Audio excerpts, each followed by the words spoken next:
Hello, and welcome to our weekly dialogue with Helga Zepp May. She's the founder and chairwoman of the Schiller Institute. Today is May 22nd, 2024. I'm Harley Schlanger, and I'll be your host.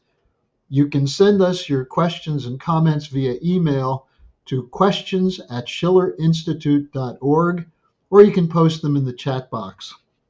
Now, Helga, we're in an environment where highly significant developments are occurring with lightning speed. And we'll try to get to as many as we can because we've received a number of questions. So let's start with a development which has clearly rattled the Western liberal democratic establishment.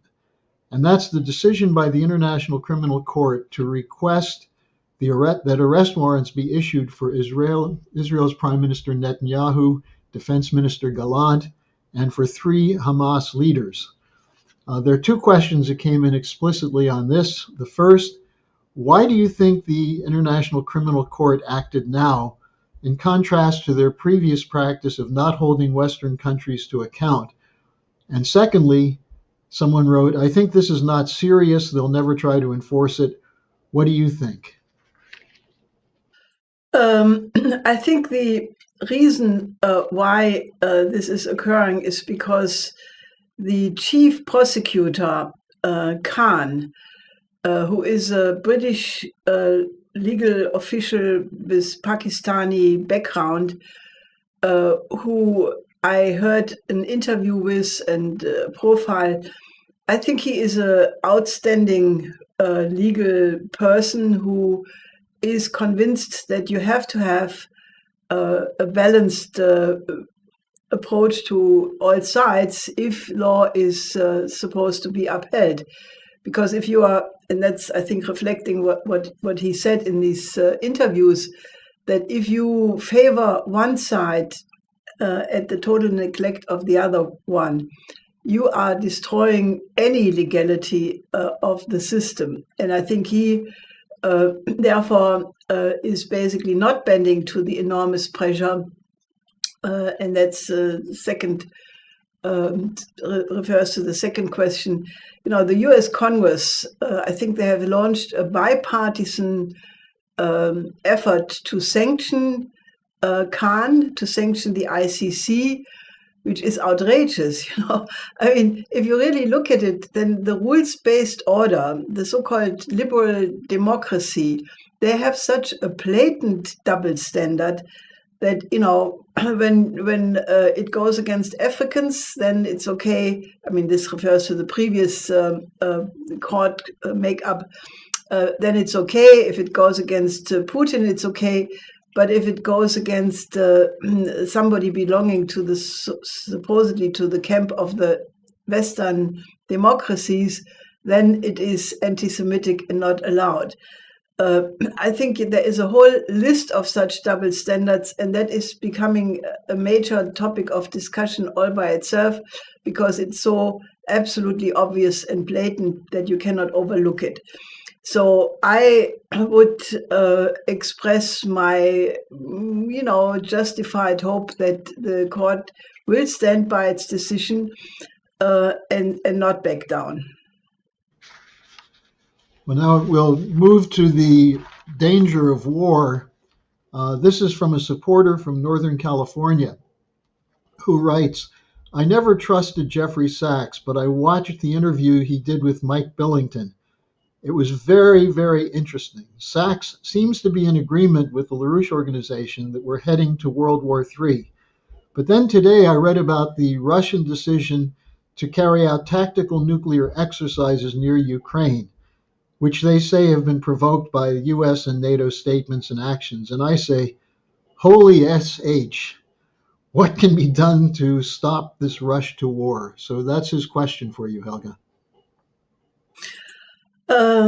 Well, I think it is not only Professor Jeffrey Sachs who is rightly worried about that we are on the edge of a catastrophe, but any thinking person is flabbergasted, absolutely, shocked by the fact that the Western establishments are completely unable to recognize the outcome of their policies. I mean, look, if you are a member of the establishment, let's say in Europe or in the United States, and you look at the result of the policies of the last 30 years, what do you see? You see collapsing economies, at least in Europe.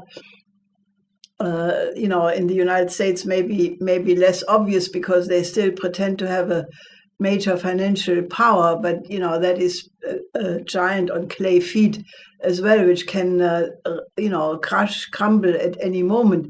You see a collapsing financial system. You see disenchantment of more and more segments of the population from the governments. You see the cultural collapse in the United States, the suicide rate of youth going up. You see that the entire NATO policy towards Russia has not functioned. It backfired. Russia is not ruined. The Russian economy is growing. The German economy is crashing against the wall. All of these negative factors are the result of neoliberal policies of the last 30 years. But you do not see any sign of recognition or reflection where any of the main protagonists pushing these policies would say, okay, this was a mistake. The Green Deal was a mistake. The energy change in Germany was a mistake. No, you don't see any of that, but you see more of the same. And, if people are so detached from reality as we see it right now, you really start to worry about their mental health. And it was Albert Einstein who famously said, if you do again and again the same thing and you expect a different result, this is the definition of insanity. So I think what needs to be done is, we need a mobilization of the population. I think this decision, which was announced by Putin a little while ago, shortly ago, that they would, for the first time, have maneuvers with tactical nuclear weapons in response to Western provocations, not a routine exercise, but explicitly in response to what Macron had said about Western troops in Ukraine, Cameron, that the Ukrainians are free to use Storm Shadow cruise missiles to reach the territory of Russia, which was reiterated again by Blinken in the most clearest form, even after the announcement of Putin that they would hold such maneuvers. So, they're doubling down, and it's an unwinnable situation. And I think we are getting indeed extremely close to the edge of a catastrophe. So in that sense, I welcome that Jeffrey Sachs is saying this, and I can only suggest there is an excellent video made by the Swiss, internet TV. I forgot, Global Bridge it's called. This was done by Roger Köppel, the chief editor, with Oliver Stone.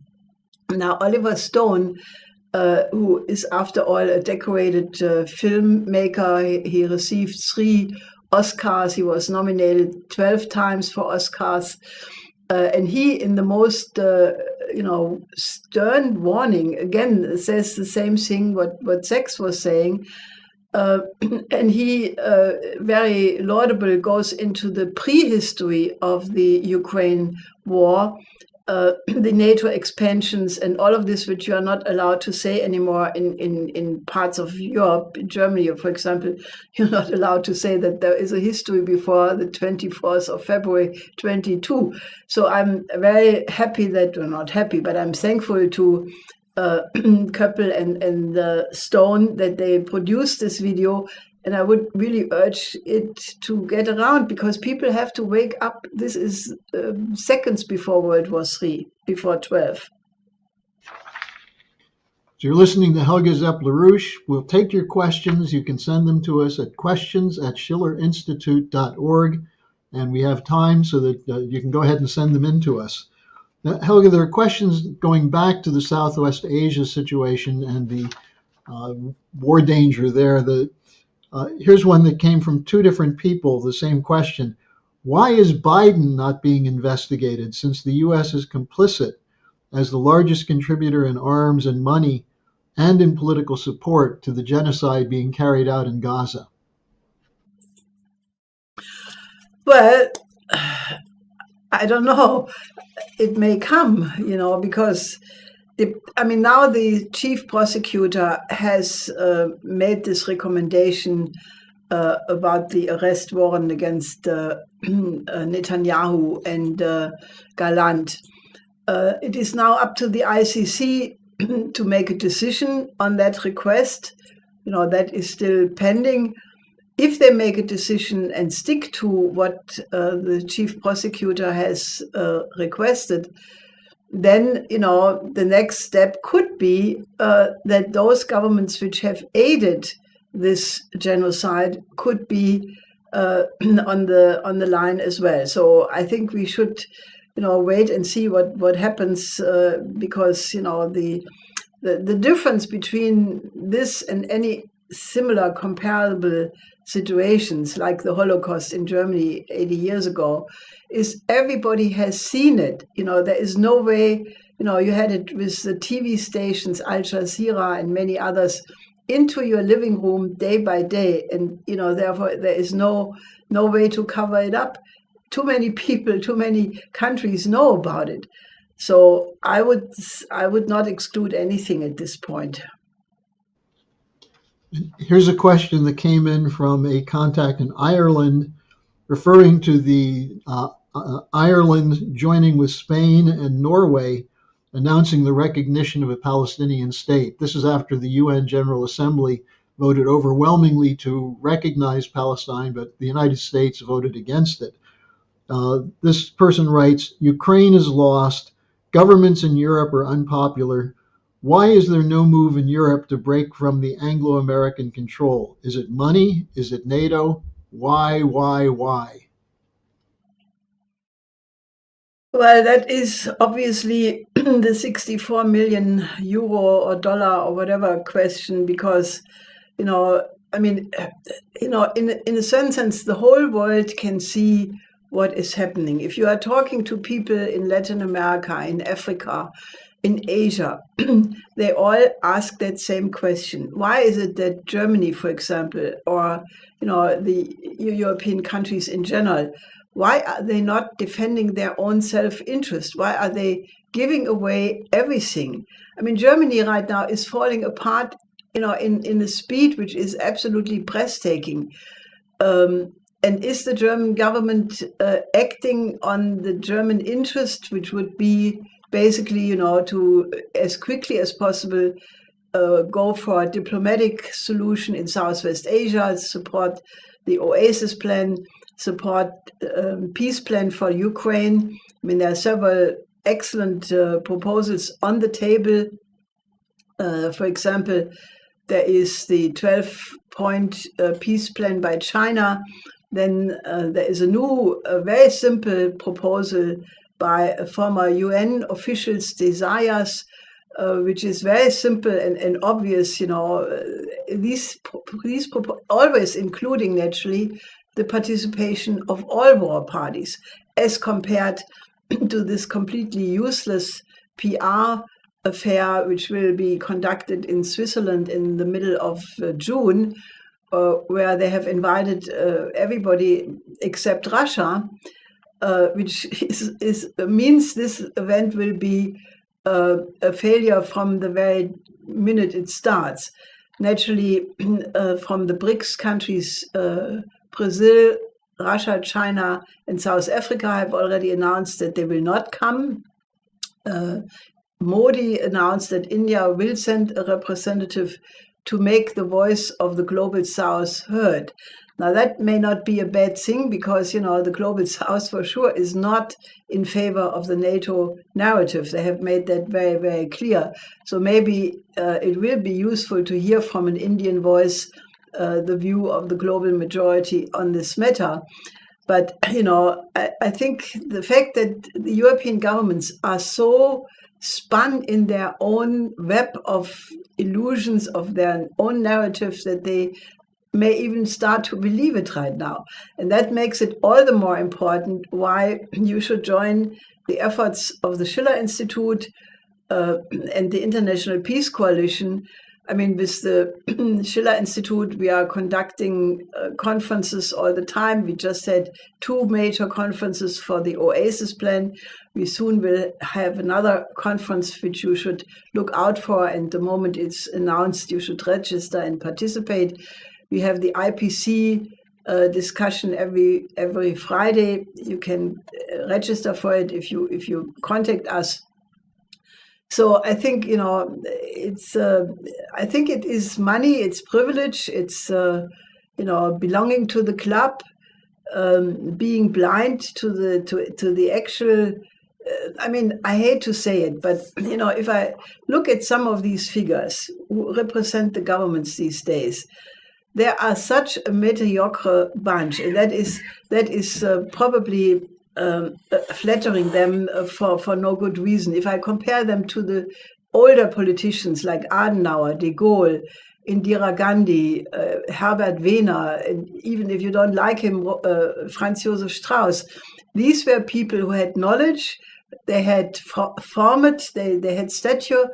And, if you have the present crop of politicians who are gambling away the fate of humanity without knowledge and without knowing what they're doing, it urgently requires a mobilization of the population, because, it is the lack of such state citizens which makes these figures possible. Okay, let's go to a different subject for a moment, which is the events that occurred in Iran over the weekend. The helicopter crash that killed the president of Iran and 7 other people with him. Today they had a state funeral. But here's the question that came in from, again, this is from several different people. But it seems obvious that the Mossad or the United States brought down President Raisi's helicopter. Why is this not being discussed? So that's the question.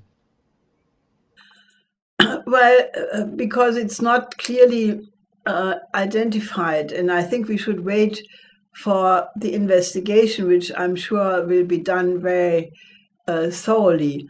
I mean, you have to consider that to make such an accusation is not a light thing, and it could really bring us one step closer to World War III. So I think the more responsible thing is to wait for the investigation. After all, the weather conditions were extremely bad. It was an incredibly thick fog, which you could see on the pictures and videos. And naturally, the question is, why did the crew, fly under these conditions? I don't know the answer to that. One also can assume that the helicopter was pretty ancient. Because of the sanctions, the entire air force, including helicopters of Iran, is known to be extremely old, overaged, and therefore, such things could happen. So I do not want to cast a judgment when we don't have enough information to really be sure, because of the importance of being, not contributing to the rumor mill at a moment where fake news and there is already enough disturbance in the world strategic situation, and so we have to be prudent. We have from Munashi, who's a regular contributor to the weekly dialogue. He said, the death of Iran's president and foreign minister could change the conflict in the region. Do you think that Iran will continue the same policy? And another question was, is Iran still planning to join the BRICS? I think, from all the reports I saw and briefings I got, I think that the present government will continue the policy of the Raisi government. First of all, the supreme leader of Iran is not the president, but it's the religious leader, Khamenei. He's naturally old, and Raisi was regarded as one of the potential successors. But now, basically, Mukba is the interim president until the elections in 45 days. So I do not expect a change from the side of the government. If there will be an attempt to, have demonstrations and, interfere in the election process, which cannot be excluded, then, the situation could become more tumultuous. But, I think the danger, if something happens with Iran, we should be aware, there are parts of the BRICS, there are parts of the SCO, and therefore the danger of an escalation into World War III would exist once you have let's say, an escalation of the Middle East conflict involving Iran. We are again on one more front on the edge of World War III. So, that all underlines the fragility of the world situation and the absolute necessity to not only have the Oasis plan as a sign of hope for a new paradigm, but have the Oasis plan put on the agenda as a beginning of a completely new paradigm internationally. Because I believe, that's one of my deepest convictions since a very long time, and it has become stronger as time goes by, that unless we succeed to do exactly what the Peace of Westphalia did, to overcome all conflicts. I mean, the Peace of Westphalia overcame 150 years of religious warfare in Europe, and they were able to give themselves principles ending the war and laying the foundation for the development of international law. Most importantly, that for the sake of peace, you have to take into account the interest of the other. For the sake of peace, you have to forgive the crimes committed by one or the other side, because if you don't have an amnesty, you are not ending the cycle of violence. If you say, there are those people who say, no, but first justice has to be done. Well, that may sound reasonable, but it will not lead to the end of war. You have to have a period of reconciliation, of forgiveness, of a new beginning, building trust, and starting all over on a higher plane. And that is what we urgently need to do today, because, in the age of thermonuclear weapons, we are not just talking about casualties, large numbers of casualties. We are talking about the potential end of civilization. And I think the more people forget that, the more dangerous the situation is. We have a few more questions, but I want to take a moment to just encourage people to sign up for the Executive Intelligence Review online daily news. We have a special offer. If you sign up now, you can get a free subscription for a month. And I think if people have been listening to some of the questions on a day-to-day basis, these are the things that our intelligence team is taking up. This is what Helga and the rest of the Schiller Institute is addressing day by day. And I think it's absolutely urgent that people, instead of just speculating or going with whatever rumors are put out or the lies in the mainstream media, get an opportunity to reflect on the actual processes and dynamics of history. And in that way, it makes you more effective as an organizer with us. So if you go to LaRouchePublications.com, you can find the offer for the introductory subscription to the daily alert. Now, on three questions that are coming up here, Helga. The first one from Australia is asked, is there any update on the organizing for the Oasis plan? Do you have any news of endorsements, and what can you tell us about where it stands? No, I have, the follow-up conference in Copenhagen, I think you probably know already about. And since then, several of us had excellent top-level discussions with diplomats and institutional people from several countries who all agree, this is the way out of the crisis. And they have promised that they would, further this discussion and bring it up to the attention of their governments because the aim of all of this is we have to get one or better a handful or whatever number of governments to actually endorse it and start doing it. I think at this point, the whole conception is to develop the entire region from India to the Mediterranean, from the Caucasus to the Gulf states. Now, obviously, that is a gigantic project, and but I think if there would be anywhere an effort to start to produce fresh water through desalination, different methods have been mentioned. It's like with Nehru, the Green Revolution, which was not an ecological revolution, it was actually an agricultural revolution by increasing the food production in India by an order of magnitude, which Nehru managed to do.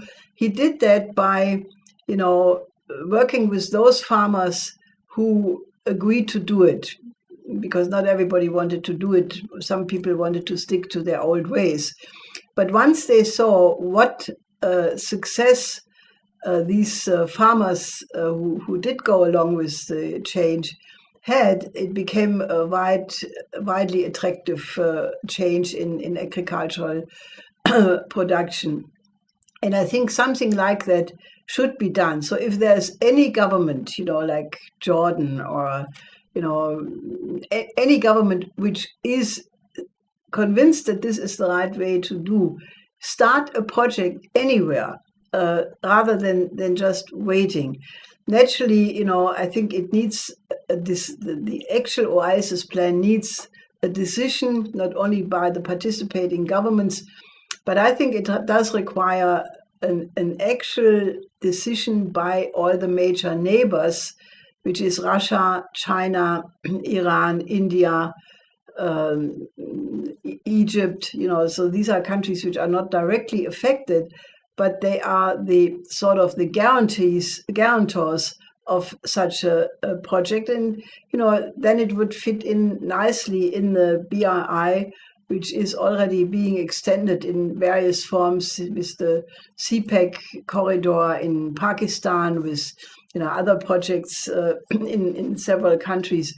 So I can only say we are organizing, to the limit of our ability to try to put it on the table. So whatever you, the viewers, can do to help, if you know diplomats, discuss it with them, give them the conference proceedings.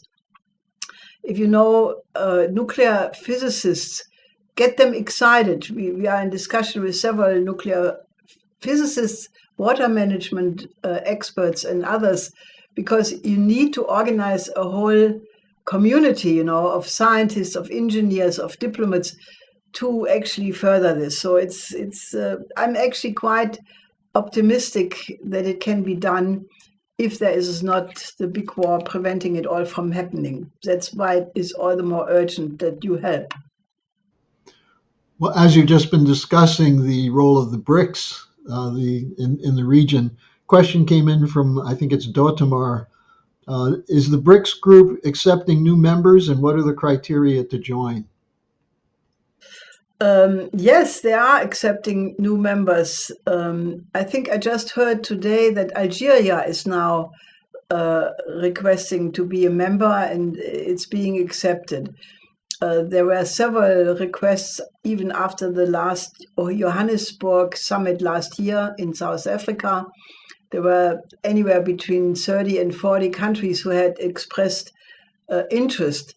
So I think it does clearly have a procedure, given the fact that the BRICS is not a centralized body like NATO, but it's a sort of voluntary partnership of sovereign countries who all basically remain sovereign and loyal to their own tradition.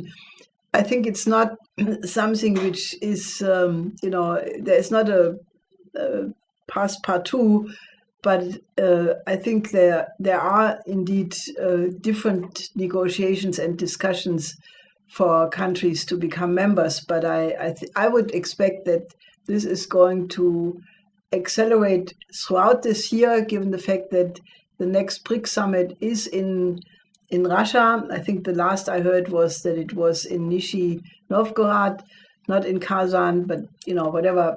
It will be under the chairmanship of Russia. And given the recent extensive strategic discussions between Putin and Xi Jinping when Putin visited China, I'm pretty sure that they discussed the question of the expansion of the BRICS extensively. Okay, we have a final question here from a correspondent in Madison, Wisconsin, who said that she was extremely moved by watching the student demonstrations in support of Palestine. But she said, as you were talking about the freaked out reaction to the International Criminal Court decision against Netanyahu and others, it's clear that there was a freak out about the students. And she writes, has the violence against the students stopped them? Will demonstrations continue? So that's the question we have. Well, the latest information I have, especially from the US, but also from some European capitals and cities, is that it will continue. Naturally, in the summer pause, who knows if it can remain in the same form. But, given the fact that these students have been, they have woken up to reality. And, I know that from my own younger years, once you start as a young person to really understand how absolutely unjust this world system is, I had that experience very emphatically, especially on my trip to China, which was during the Cultural Revolution. And I went to Africa and saw some Asian countries. I came back from that trip with the absolute conviction that the underdevelopment of these countries was so unjust and depriving people so much from the potential of realizing their full life, that when you are a young person and not yet morally corrupted, you can't get that out of your system. And only those people who then, let themselves corrupted, then they tend to forget and get adjusted to whatever the status quo is. And, it's very clear that the experience of what happened in Gaza for many, many hundreds of thousands of young people has caused that change.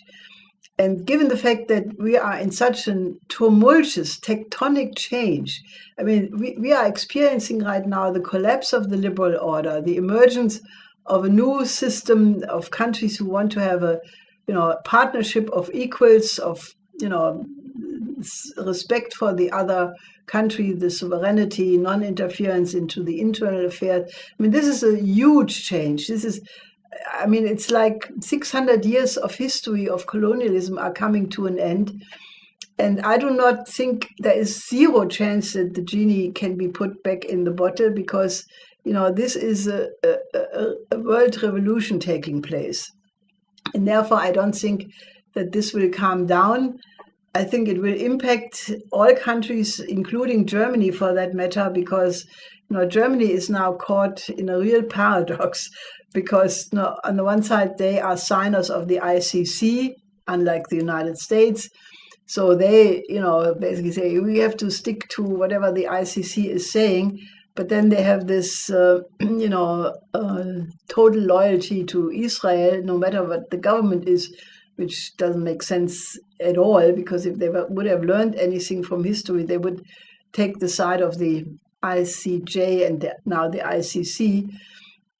But it will not go away. That's what I'm saying. So we will undergo in the next period a process where the contradictions, the double standard, the paradoxes will become more and more obvious. And I think that is giving us the chance to convince more people that if we join the new paradigm, if we get the Europeans and the American people to just say, let's just cooperate with the global majority and every conflict can be solved, I think, it might sound impossible if you listen to some of the hawks and, warmongers.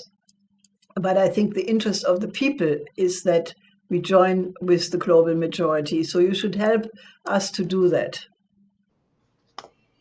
Okay, I'm out of questions, Helga. Anything you want to say in conclusion? Well, I think you should really, understand that this is an absolutely outstanding moment of history, which never existed before, because we were never confronted with the danger of nuclear war in the same way. The Cuban Missile Crisis brought us close to it, but compared to what we have now, the Cuban Missile Crisis was a children's birthday party. I can only emphasize this in the strongest terms.